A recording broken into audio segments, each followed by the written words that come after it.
সিরাজগঞ্জের ৯২৩টি ভোট কেন্দ্রের মধ্যে ২৮১টি ঝুঁকিপূর্ণ। দুর্গম চরাঞ্চলে এসব কেন্দ্রের বেশিরভাগই ভাঙাচোরা। সড়ক যোগাযোগ না থাকার কারণে ভোটার উপস্থিতি নিয়ে চ্যালেঞ্জ রয়েছে। এছাড়া আইন শৃঙ্খলা পরিস্থিতির বিষয়ে উদ্বেগ জানিয়েছেন প্রার্থীরা। তবে বিশেষ পরিকল্পনার কথা বলছে প্রশাসন।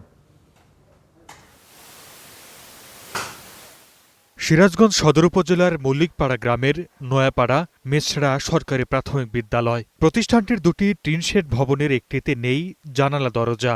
জং ধরে ভেঙে গেছে চাল ও বেড়ার বেশ কিছু অংশ। ১২ ফেব্রুয়ারি এখানেও হবে জাতীয় নির্বাচন ও গণভোট।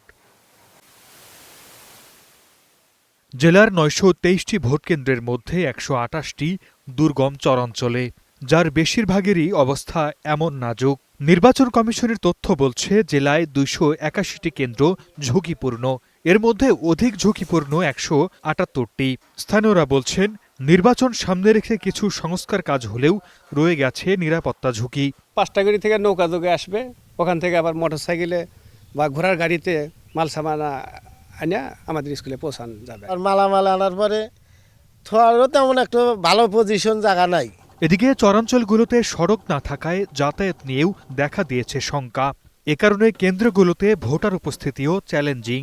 যদি কোনো দুই দল মারামারি করে এক দলকে আরেক দলকে হ্যাস্ত করে, তার জন্যে প্রশাসনের এখানে দরকার। সিরাজগঞ্জ শহর থেকে এখানে আমার স্কুল ২১ কিলো দূরে। যদি কেউ আসতে চায় তাহলে সর্বনিম্ন ৩.৫ ঘন্টা টাইম লাগবে তাকে। এখানে যদি কোনো কোন্দলের সৃষ্টি হয়, দেখা যাবে যে শহর থেকে আসার আগেই এখানে অনেক একটা বড় ধরনের একটা দুর্ঘটনা ঘটে যাবে।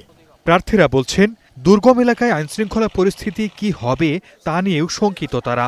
এ অবস্থায় তাদের দাবি, শুধু ভোটের দিন নয়, তার আগের দিনগুলোতেও আইনশৃঙ্খলা বাহিনীর দৃশ্যমান উপস্থিতি নিশ্চিত করা হোক। টোটাল ১৩১টা সেন্টারের মধ্য থেকে আমরা বেশ কিছু সেন্টারকে ঝুঁকিপূর্ণ মনে করছি, যে সেখানে কোনো হাঙ্গামা বা কোনো ঝামেলা হতে পারে। এরকম বিচ্ছিন্ন এলাকায় যদি নির্বিঘ্নে ভোট নিতে চাওয়া যায়, তাহলে অবশ্যই প্রশাসনকে এখানে অতিরিক্ত ভূমিকা এখানে পালন করতে হবে।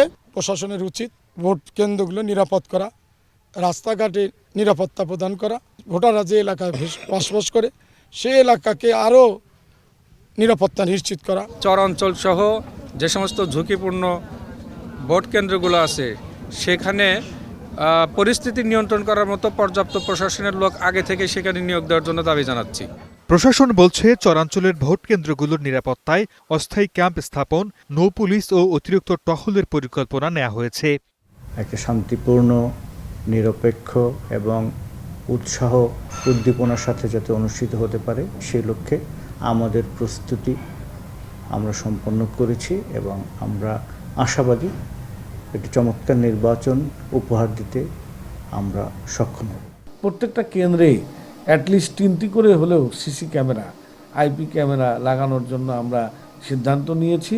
সিরাজগঞ্জের 6টি সংসদীয় আসনে মোট ভোটার ২৬,৮৬,০০০-এর বেশি। এবারের নির্বাচনে জেলায় প্রার্থী হয়েছেন ৩৯ জন। Desk report, star news.